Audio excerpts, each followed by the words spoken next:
आज फिर हम बात करेंगे बिहार विधानसभा चुनाव की। महागठबंधन और राष्ट्रीय जनतांत्रिक गठबंधन के बीच चुनाव होने की संभावना है। महागठबंधन ने अपने सीटों का ऐलान कर दिया। कौन कितने सीट पर लड़ेंगे इसका ऐलान करने के लिए राजधानी के एक होटल में संवाददाता सम्मेलन का आयोजन किया गया था और खचाखच भरे संवाददाता सम्मेलन में जो महागठबंधन है उसके विभिन्न दलों के जो बड़े नेता थे वो उपस्थित थे। राजद के तेजस्वी यादव थे, कांग्रेस के भी बड़े नेता थे, सीपीआई, सीपीएम और माले के भी नेता थे। इससे स्पष्ट होता है कि महागठबंधन एक स्वरूप ले चुका है और इसमें वीआईपी के मुकेश सहनी को भी आमंत्रित किया गया था, वो भी उपस्थित थे। सीटों की घोषणा हो रही थी। राजद को 144, कांग्रेस को 70 और एक जो लोकसभा क्षेत्र है जहां उपचुनाव होने वाला है वहां भी कांग्रेस पार्टी ही लड़ेगी महागठबंधन की ओर से। माले को 19, सीपीआई को 6 और सीपीएम को 4 सीटें देने की बात की गई, घोषणा की गई। लेकिन उस प्रेस कॉन्फ्रेंस में वीआईपी के मुकेश सहनी जी भी उपस्थित थे। जब उनके सीटों की बात हुई तो राजद के तेजस्वी प्रसाद यादव ने कहा कि उनकी पार्टी को, मतलब वीआईपी पार्टी को, राजद की ओर से कुछ सीटें दी जाएंगी, इसकी घोषणा बाद में करेंगे। यह मुकेश सहनी जी को नागवारा गुजरा, अच्छा नहीं लगा और इतने पर वो जब उनके बोलने की बात आई तो वो बिफर पड़े और बात फिर से डीएनए तक आ गई। और जब बात डीएनए तक आ गई तो क्रिया प्रतिक्रिया बिल्कुल सामने, प्रेस के सामने ही इस प्रकार से आने लगी जिसमें कि उस प्रकार के व्यवहार को देख करके कह सकते हैं कि राजनीति में जो सौम्यता होनी चाहिए, जो शब्दों की मर्यादा होनी चाहिए, उसकी कमी वहाँ दिखाई पड़ी। तो यह एक संकेत है, जब आप प्रेस के सामने जब आप कुछ समझौता करते हैं, कुछ राजनीतिक विमर्श करते हैं और विमर्श करके लंबी दूरी तय करने के लिए कोई गठबंधन की बात करते हैं तो उसमें इस प्रकार की खामियां हो जाती हैं, तो यह एक अराजक स्थिति की ओर संकेत करता है। यह शुरुआत है।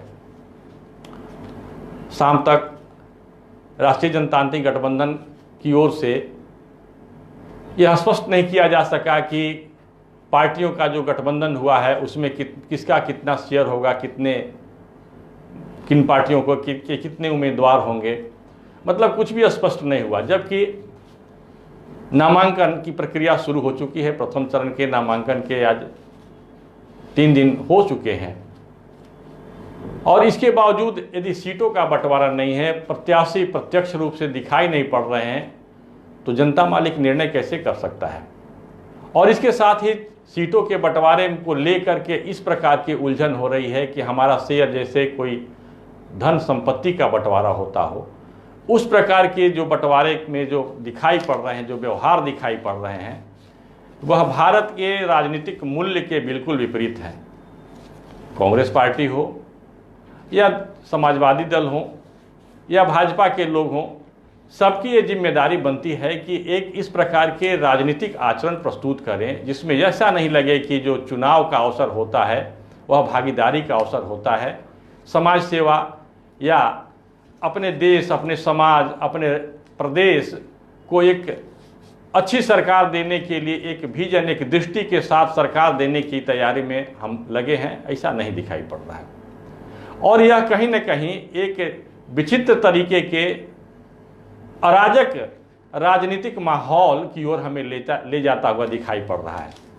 और ऐसा दिखाई पड़ रहा है कि हमारे जो राजनेता हैं वो समाज के प्रति समर्पित न होकर बिल्कुल अपने प्रति समर्पित हैं और किसी न किसी प्रकार से वे सत्ता में बने रहने का चक्र चल रहे हैं, उपाय कर रहे हैं, अच्छे या बुरे तरीके से, लेन देन के तरीके से। और इसमें दिखाई पड़ रहा है कि जो गांधी की धरती है, गांधी ने जो राजनीति को पवित्र बनाने का प्रयास किया था, लोकनायक जयप्रकाश नारायण का ये कर्मभूमि, जन्मभूमि है बिहार, जिसमें लोकनायक जयप्रकाश नारायण ने राजनीति में शुचिता, यहाँ तक कि जो चुने गए प्रतिनिधि हैं यदि अच्छा काम नहीं करते हैं तो फिर उन्हें रिकॉल कर लेना, वापस बुला लेने की बात करते हैं। लेकिन यहाँ जो जिस प्रकार के जो प्रपंच, राजनीतिक प्रपंच जो व्यवहार दिखाई पड़ रहे हैं, उसमें लोकनायक जयप्रकाश नारायण और गांधी का जो सिद्धांत, जो व्यवहार है, वह कहीं दिखाई नहीं पड़ता है। और एक कहीं न कहीं यह पूरी की पूरी व्यवस्था अराजक राजनीतिक व्यवस्था की ओर ले जा रही है। ऐसे में यदि इतने सारे जो राजनीतिक दल हैं जिनकी भीड़ है, इस भीड़ में बिहार को फिर से कोई अस्थायी सरकार नहीं मिली तो बिहार फिर से उसी दशा दुर्दशा की ओर लौट जाएगा जो कि अभी से कुछ वर्ष पहले, 10 वर्ष 15 वर्ष पहले बिहार भोग रहा था। बताया जाता है या बहुत सारी बातें आती हैं, जब यहाँ से लोग जाते थे तो छपरा जैसे जगह 70 किलोमीटर 80 किलोमीटर की दूरी तय करने में लोगों को 5 घंटे 6 घंटे लग जाते थे। अपहरण एक उद्योग के तौर पर हो गया था और वर्ष में 3 4 5 ऐसी नरसंहार की घटनाएं होती थीं जिससे बिहार की छवि बाहर में बिगड़ती थी। बिहार एक अराजक प्रदेश के तौर पर जाना जाने लगा था। वो सारी बातें समाप्त हो गई हैं और फिर से सड़क, बिजली, इस प्रकार की जो मूलभूत सुविधाएं हैं मिल चुकी हैं। सड़क, बिजली मिलना विकास नहीं होता है, बल्कि जीवन को सामान्य करने की बात थी। यहाँ जीवन भी सामान्य नहीं था। और इस प्रकार जो गठबंधन की राजनीति है और गठबंधन की राजनीति में जो लठबंधन हो रहा है, इसको लठबंधन ही कह सकते हैं। एक दूसरे पर आरोप करना, अधिक सीटों को, सीट की शेयरिंग के लिए नैतिक अनैतिक कई प्रकार का दबाव डालना और उसमें कहीं न कहीं जो विजन है, जो दृष्टि है, जो रोड मैप जो आप प्रस्तुत कर सकते हैं, वह कहीं ओझल हो गया ना, यह बिहार की दुर्दशा का संकेत करता है।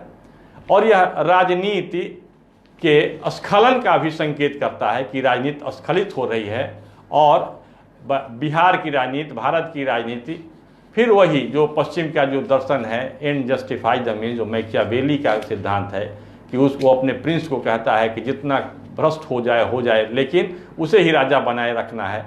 तो ये राजा को बनाए रखना, इसके लिए दिखाई पड़ता है कि यहाँ के जितने जो राजनीतिक दल हैं उसी दिशा में चल रहे हैं। ऐसे में वही डिजरेली का सिद्धांत आप देखेंगे तो कोई भी समस्या हो तो उसके लिए लोग के पास जाएं। जयप्रकाश नारायण भी जब यहाँ आपातकाल लगता है तो लोग के पास जाते हैं, यहाँ के छात्रों को लेकर के। लेकिन आज के संदर्भ में यदि हम देखते हैं तो जयप्रकाश नारायण को अपना गुरु मानने वाले, अपना मार्गदर्शक मानने वाले लोग जो सत्ता में है, राजनीति में महत्वपूर्ण भूमिका निभा रहे हैं बिहार में, वो जयप्रकाश नारायण के सिद्धांत और व्यवहार से बिल्कुल दूर हट करके और सत्ता और केवल सत्ता के लिए राजनीति को एक उपकरण बना रहे हैं, एक टूल्स बना रहे हैं और उसमें लोक का कल्याण, लोक की आकांक्षा कहीं न कहीं गौण हो रही है। इस प्रकार की बातें इस अवसर पर होनी चाहिए। यहाँ के बुद्धिजीवी, यहाँ के समाजसेवी, यहाँ के जागरूक लोग, सब लोग मिल करके इस अवसर पर इस प्रकार के विमर्श को सामने लाएं और दिखाएं रास्ता कि राजनेता सही रास्ते पर आएँ, क्योंकि ये चाणक्य की भूमि है।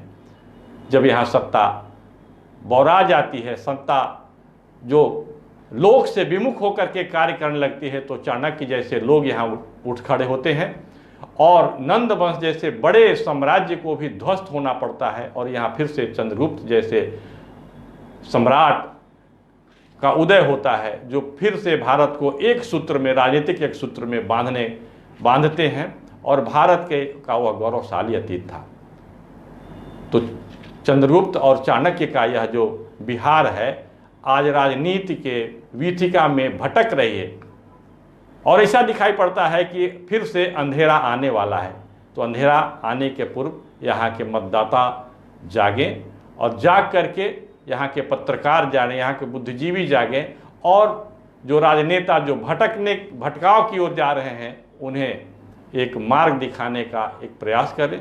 हमारे स्वत्व समाचार यूट्यूब चैनल और फेसबुक लाइव से आप जुड़े रहिए। आपका समर्थन, आपका सहयोग हमें चाहिए ताकि लोकतंत्र के इस पर्व के अवसर पर हम स्वस्थ पत्रकारिता और विमर्श को एक दिशा देने में सफल हो। धन्यवाद, नमस्कार।